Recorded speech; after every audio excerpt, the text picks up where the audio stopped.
Okay. All right, so class, we're going to be learning how to draw up an IM and a sub Q because they are exactly the same when it comes to this. All right. Most IMs and sub Qs are going to be 0.5 cc's. All right. IM is intramuscular. It's going to go here in the muscle. All right. Sub Q, subcutaneous, is going to go in the back of the arm in the fatty tissue or adipose tissue. All right. So first things first, we're going to look at our supplies. I'm going to pull a 3 cc syringe. Okay. And I need to have a 21 to 23 gauge, 1 to 1.5 inch needle. So actually I chose 21 gauge, our camera person over here. She fought with me. She had given me 23 gauges. I said, no, it's okay though. All good. All right, so we have our 23 gauge needles. I'm going to have two of them because I'm going to be switching them out. All right, so first things first is I'm going to open up my syringe. All right, making sure that when I take it out, I do not touch the lure. Okay, this is actually a lure lock because it has threads. It's going to lock into place when it gets in there. All right, and then next I'm going to open up my needle, making sure again not to touch the lure lock and not to touch the needle. You're going to see right here this green part of the needle. I don't want to touch that. It is sterile. So I'm going to put my sterile stir together. I'm going to screw it down nice and snug, not too tight, not too loose. If it's too loose, you'll end up getting bubbles when you drop your medication. If it's too tight, you're going to snap it and break it, okay? So don't do that to yourself. Next, I'm going to adjust or agitate the plunger, moving it back and forth a couple times to make sure it's going to be moving for me.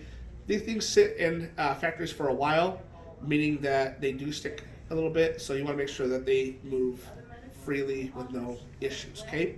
So next part is I'm going to place this down at this point. Now, I can only place this down when it's all together, okay? You cannot place it down individually. You can only place it down when it's all together. Otherwise, you contaminate the whole thing and you have to start over, okay? Next, I'm going to clean the top of my medication. All right?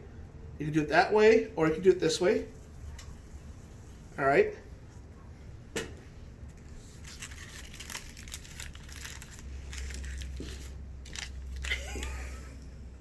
Next, you're going to pull back your safety. All right? Adjust your medication to 0.5 cc's. All right, now on this one, you'll see it has a little bump there, okay? The bump is not where we measure from. We actually measure from the first line of your plunger, okay? Now, what that bump creates is called a meniscus, all right? It displaces the water when it gets up to this area, okay? If you try to do it for the bump, you're going to overdose your patient. So make sure you do it from the right spot. Next, I'm going to open up side to side, making sure I don't touch. I'm going to place my cap down facing towards me for scooping purposes. All right. My dominant hand is going to be here. Non-dominant hand down next to the vial. We're going to go in to the vial right in the center, inject our air. With our peace fingers, we are going to scoop up our bottle from the neck. We're going to hold with our ring finger and thumb, and we're going to pull down our medication. Now, I like to go past the 0.5. That way I have room to flick out my bubbles. I'm going to flick really hard. Your fingers may hurt. That's okay. Get used to it. All right. And then we're going to go back up to the 0.5 cc's. All right. Once you're back to your 0.5 cc's, you're going to lay it down. Non-dominant hand is going to hold on to the vial. Dominant hand is going to take it straight up and out. Left hand behind your back. Flip, making sure you don't bump your plunger at all. And you're going to scoop your cap. Now you scoop your cap. You pull down from the bottom. Never from the sides, never from the top, okay? And the reason why is if that got bent, it can cut through this plastic pretty easily. I'm going to show you what that looks like here in a second. All right, next part is I'm going to pull down my medication. Doesn't have to go very far. Just make sure that you get all the medication out of the lumen here. Otherwise, you're going to underdose your patient, okay?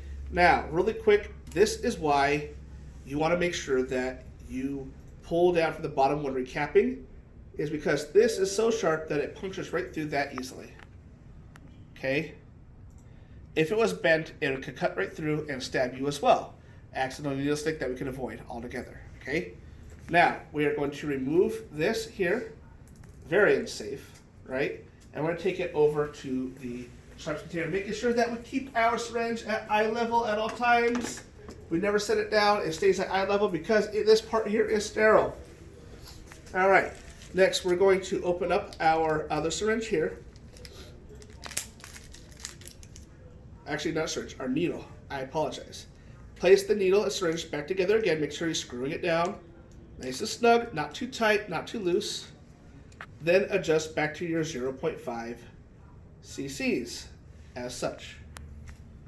All right, now you are ready. This is for IM and sub Q, okay? Very good.